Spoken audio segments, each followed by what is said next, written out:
শুভ সন্ধ্যা sir. আমার নাম আশিস। আমার প্রশ্ন হলো, ইসলামে একটা নিয়ম আছে যে নিহতের পরিবারকে ক্ষতিপূরণ দেওয়া।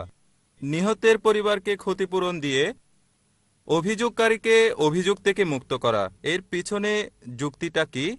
আর এটা কি নিহতের পরিবারের প্রতি অবিচার নয়? ভাই প্রশ্ন করলেন যে দিয়া মানির ব্যাপারে, এর মানে রক্তের বদলা দেওয়া। ইসলামে যদি কেউ কাউকে হত্যা করে বা খুন করে কোনো কিছুর জন্য, নিহতের পরিবারের সদস্যরা মাফ করে দিতে পারে, টাকার বিনিময়ে মাফ করতে পারে।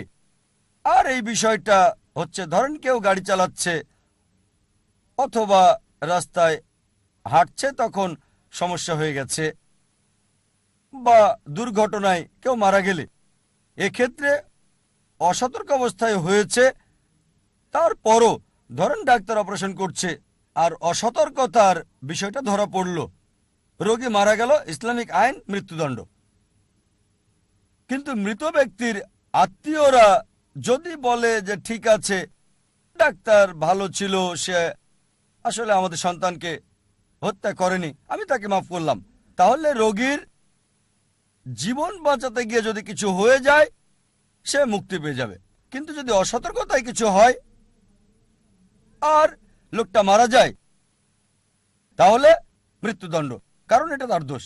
এই ক্ষেত্রে যদি অবহেলার বিষয়টা 100% প্রমাণ হয়, তাহলে নিহতের পরিবার ইচ্ছা করলে বলতে পারে তাকে ক্ষমা করে দিলাম, তাকে এমনিতেই ক্ষমা করে দিলাম, 1 টাকা নিয়ে ক্ষমা করে দিলাম, অথবা 1 মিলিয়ন টাকা নিয়ে। হতে পারে 1 মিলিয়ন একটা শাস্তি, আর এমন কাজ করো না, এটা এখন করেছো, আমি তোমার জীবন নিতে চাই না, তবে 1 মিলিয়ন হলো শাস্তি। তাই ইসলামে এক্ষেত্রে মৃত ব্যক্তির পরিবারের সদস্যরা তাকে ক্ষমা করে দিতে পারে যে কোনো শাস্তি দিয়ে। তবে ষড়যন্ত্রের হত্যার ক্ষেত্রে শতভাগ প্রমাণিত হলে শাস্তি মৃত্যুদণ্ড। এই বিষয়গুলো কেবল ক্ষমার যোগ্য হলেই বিবেচনা করা হয়ে থাকে। যদি কেউ রাস্তার মধ্যে বোম ব্লাস্ট করে আর 100 মানুষকে হত্যা করে, নিরপরাধ মানুষ, কোনো ক্ষমা নেই, মৃত্যুদণ্ড সরাসরি। বুঝতে পারছেন? এখন ধরেন আপনি কিছু করছেন, হতে পারে একটা দালান বানাচ্ছেন, সেখানে অসতর্কতা ছিল, শ্রমিক বিদ্যুৎপৃষ্ট হলো, তাহলে নির্মাতা দায়ী। পরিবারের সদস্যরা বলতে পারে ঠিক আছে আমরা তাকে ক্ষমা করে দিলাম। স্ত্রী বলল আমার স্বামী প্রতিদিন 2000 টাকা করে উপার্জন করত, এখন যদি আমি 5000 টাকা দাবি করি, সারা জীবন আপনি আমাকে কত দিবেন? বছরে 25,000 করে, 5 লাখ কত বছরে দিবেন? কত বছর? 20। কিন্তু এখন যদি 5 লাখ টাকা আমি নিয়ে আর অন্য কোথাও বিনিয়োগ করি, তবে পাবো 4-5 হাজার টাকা প্রতি মাসে, ঠিক? তাই আমি তাকে ক্ষমা করে দিলাম, এই টাকা দিয়ে অন্তত বেঁচে থাকতে পারবো।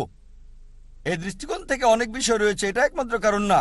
আপনাকে উদাহরণ দিচ্ছি, এইসব ক্ষেত্রে যা ঘটে, ইন্ডিয়ান আইনে কি হয়, মৃত্যুদণ্ডই শেষ।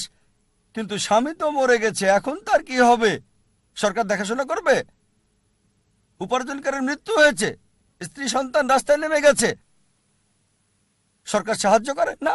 তাই এখানে অন্তত ক্ষতিপূরণ পাচ্ছে, টাকাটা বিনিয়োগ করে মাসে পাচ্ছে 5,000 টাকা। তাই অন্তত কিছুটা হলেও স্ত্রী সন্তানের সুবিধা হচ্ছে।